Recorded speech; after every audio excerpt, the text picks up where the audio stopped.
మా బాల్కనీలో ఒక బర్డ్ వచ్చి నెస్ట్ పెట్టుకుందనమాట.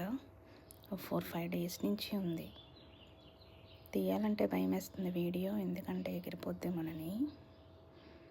అసలు ఎంత వర్షం వచ్చినా ఎండ వచ్చినా అసలు కొంచెం కూడా కదలకుండా అట్లాగే కూర్చొని ఉందన్నమాట.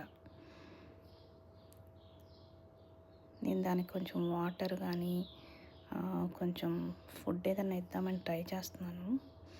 కానీ అది మాత్రం ఏమీ తింటున్నట్టు కానీ తాగుతున్నట్టు కానీ నాకు అనిపించట్లేదు అసలు. ఎందుకంటే అసలు కదలట్లేదు. మొన్న థండర్ స్టార్మ్ వచ్చింది, అయినా సరే అట్లానే కూర్చుందనమాట. నేను నెక్స్ట్ డే కొంచెం దానికి షెల్టర్ లాగా వేసాను, కానీ మరి ఎలా పోయిందో పోయింది. ఇప్పుడైతే చాలా ఎండగా ఉంది. ఏదన్నా దానికి కవర్ చేద్దామని చూస్తాను నేను. లాస్ట్ టైం పెట్టిన బియ్యం కూడా అట్లాగే ఉన్నాయి.